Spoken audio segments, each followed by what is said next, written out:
Bueno, como anunciamos al inicio de la tribuna, en este bloque vamos a estar hablando ya sobre lo que dejó las elecciones, el comportamiento de la gente. Se decía, y lo venía leyendo y escuchando en distintos medios, a Rodrigo Medina, analista de Acción Paraguay, de que la población paraguaya, la población electora, la que definiría las elecciones, en gran medida sería la población joven. Pero parece que la población joven no se fue a votar en gran medida. ¿Cómo estás, Rodrigo? Gracias por estar aquí. Hola César, un gusto estar acá, realmente agradecido por la invitación y bueno, un saludo a toda la audiencia. Y así como mencionás vos sabés que hace no solamente en estas elecciones, sino que ya venimos hace 3 o 4 elecciones pronosticando la gran importancia que va a tener la población juvenil, joven en el sentido reiterativo de la expresión. Y lo llamativo de esto es que cada vez son más, cada vez tienen más poder y cada vez usan menos ese espacio o esa posibilidad que tienen como para demostrar que realmente son importantes a la hora de marcar la agenda pública. Entonces nos pareció muy interesante hacer 4 cosas. La primera de ellas, que la venimos haciendo hace bastante tiempo, es analizar un poquitito cuál iba a ser el impacto que podría llegar a tener esa generación dentro de lo que es el padrón nacional. Entonces, analizamos el padrón, nos reunimos con la gente del Tribunal Superior de Justicia Electoral, nos dijeron que el padrón estaba compuesto por casi 4.270.000 personas.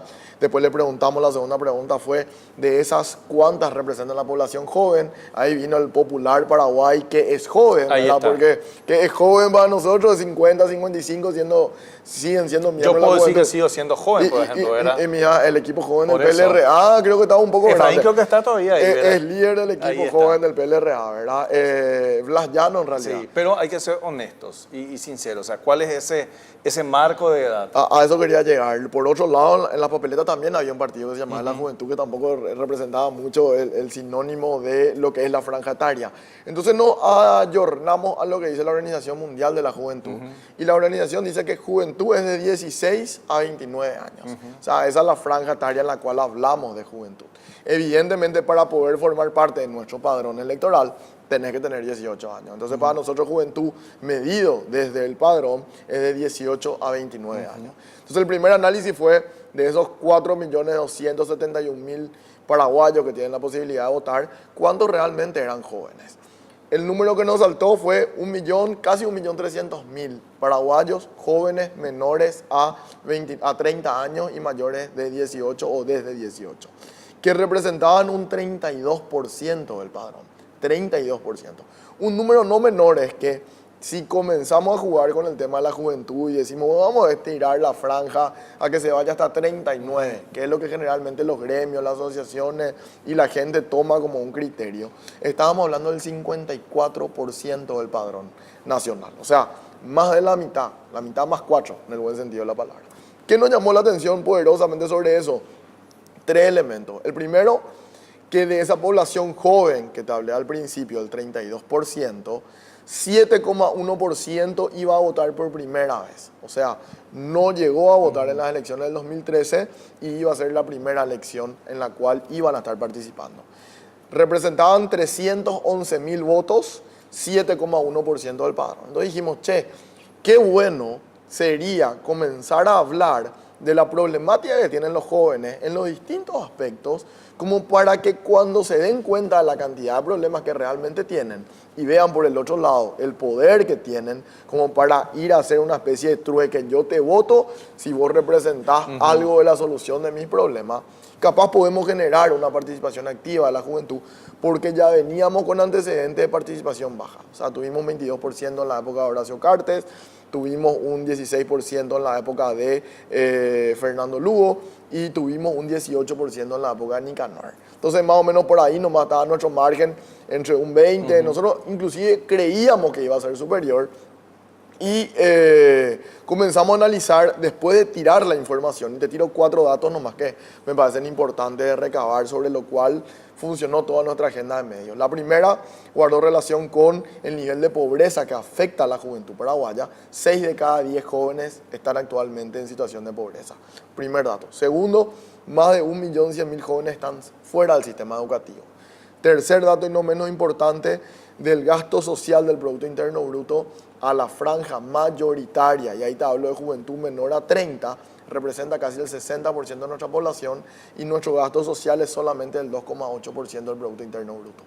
Y por último y no menos importante, decimos que esta población, la joven que hoy actualmente se está incorporando al mercado laboral, o que intenta por lo menos, representa casi 100.000 nuevos jóvenes con posibilidades de trabajar que no tienen la posibilidad de poder llegar. Entonces, ¿qué es lo que estamos viendo? Estamos viendo una población con muchas necesidades probablemente, sin un manejo muy estratégico de la posibilidad de comenzar a sentarse en la mesa e intercambiar opiniones y fijar desde el punto de vista de la sociología como un grupo de presión y decir, esto es lo que me interesa, esto es lo que quiero, a esto me quiero ir. ¿Y con quién me voy a sentar? Y evidentemente con alguien que pueda entender el nivel de fuerza que puedo llegar a tener yo.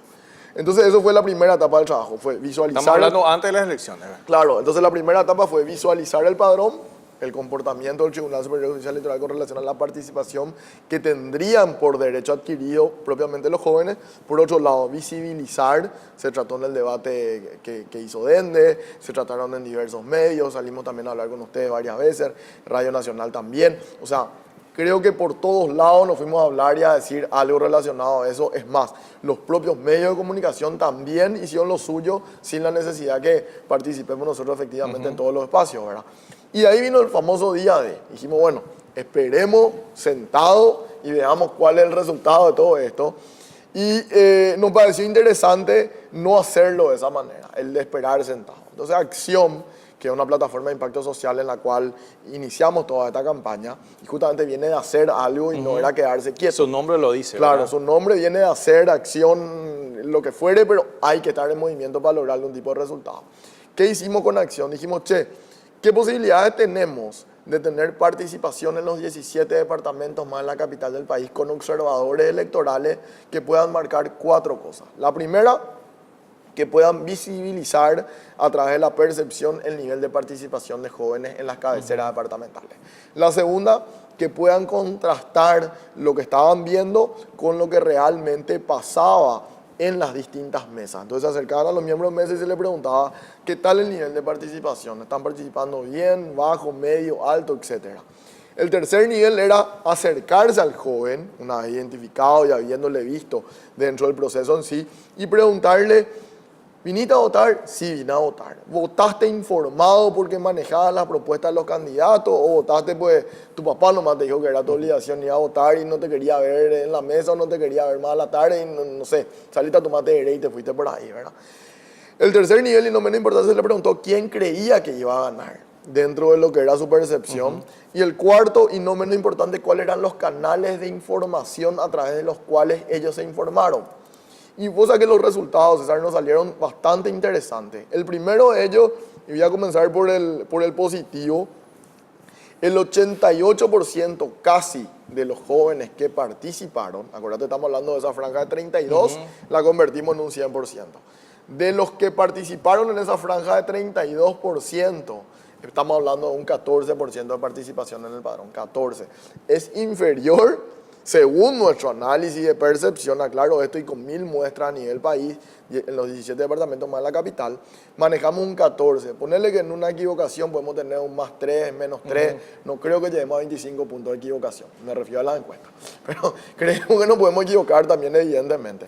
Entonces, el primer dato, porcentaje real de participación que manejamos nosotros, 14% aproximadamente de jóvenes que participaron. De ese 14% que se fue, el 88% manifestó estar muy informado sobre el candidato, sobre la propuesta del candidato y sobre la capacidad del candidato en poder llevar adelante lo que en teoría había prometido. Nos llamó la atención, entonces le preguntamos, ¿y dónde te informaste? La primera red de información por excelencia nos salió el tema de las redes sociales. Nos informamos a través de las redes sociales, nos llegó a través del Facebook, nos llegó a través del Twitter, nos llegó a través del Instagram.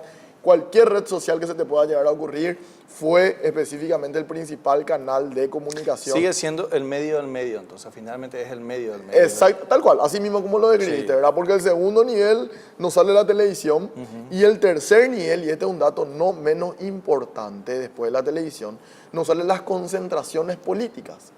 Entonces quiere decir que el porcentaje de gente, de ese 88%, que dice que está muy informado, realmente participa activamente. Claro, son activistas que van a las concentraciones. Claro, que van a las concentraciones, que prestan atención, que están entusiasmados con relación a ese dato. Y ese es el joven que va y vota de una manera informada versus un 12% que en teoría manifestó no conocer demasiado, ¿verdad? Eso por un lado. Lo otro, dividimos la franja etaria de jóvenes en 3 etapas. La primera, ella guardó relación con de 18 años a 21 años. La segunda, de 22 a 25 y la tercera, de 26 a 29. Para entender un poco dentro de la franja de ellos, quiénes eran los que más participaban y si llegó realmente los grandes titulares de casi todos los medios de comunicación sobre los primerizos electorales.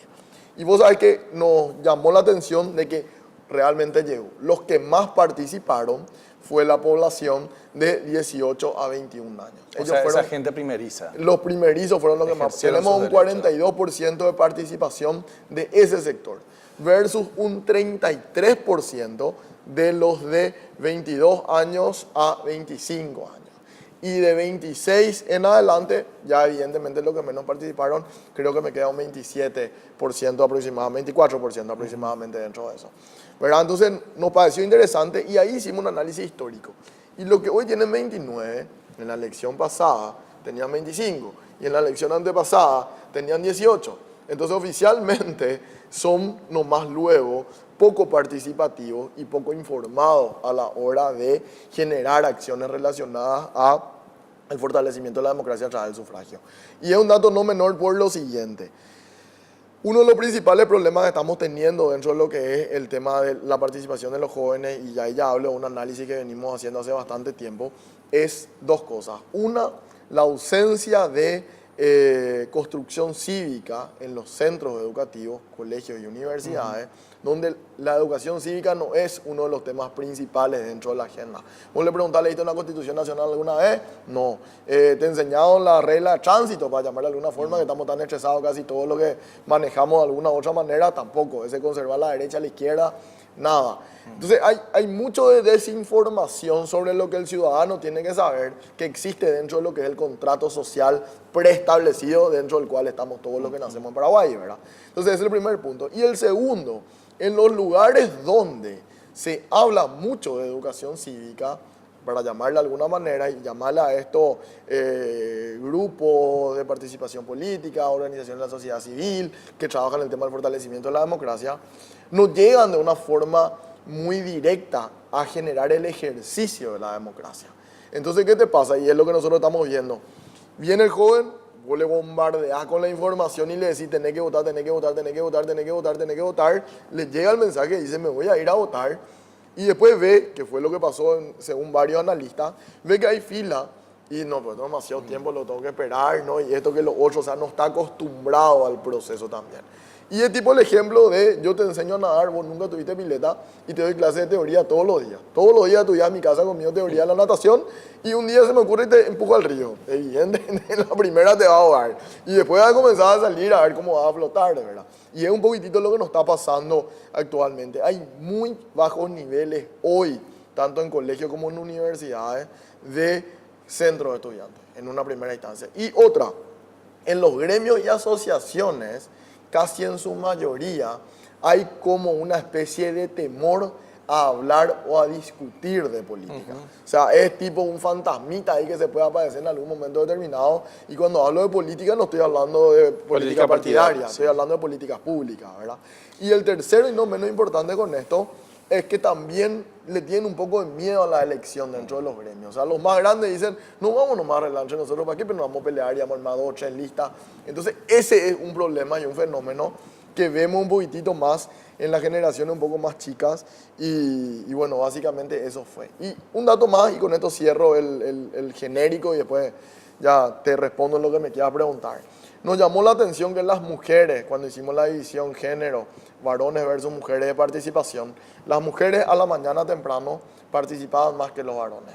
Teníamos un 52 versus 48 a la mañana de mujeres y a la tarde tuvimos un 51 versus 49, pero ya de varones. Entonces, a las mujeres les es más fácil por lo visto arrancar la jornada y ir a depositar su voto.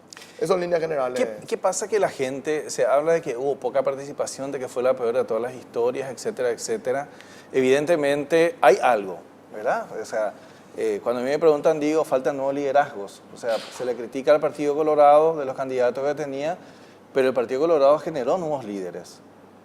Quieras o no, hay nuevos líderes, hay otros en potencia. Los otros partidos, tuvimos 8 candidatos que prácticamente pasaron desapercibidos, de que hay uno que se hizo historia por la cantidad de electores que tuvo. Ibáñez. Probablemente va a tener un gobernador, Ibáñez, ¿verdad? Pero el resto no. O sea, el resto es como que llenó fichas, ¿verdad? Falta realmente, lo que vos decís, educación cívica o democracia e insistir en esto, ¿verdad? Mira, a nosotros nos llamó la atención también bastante. Cuando hablamos con medios internacionales y tuvimos 3 contactos internacionales en la previa a las elecciones, 3 días antes, nadie creía que habían 8 candidatos más. O sea, estaba totalmente polarizado. Era el Partido Colorado versus la Alianza o el Partido Liberal, como le quieran llamar, y nadie mencionaba a otro. Entonces, con relación a lo que decís vos, yo creo que hay 3 niveles acá que afectaron de alguna u otra manera. Primero, evidentemente jugó bastante el tema de la información de las encuestas. O sea, cuando comenzamos a hablar de las candidaturas posibles y la diferencia ya era 55 para uno y 30 para el otro, el menos 5 que quedaba ya directamente dejó de importarle a los medios de comunicación, que hicieron no lo posible, sino que no era noticia y no era novedoso seguir hablando de un porcentaje mínimo, ¿verdad? Por un lado.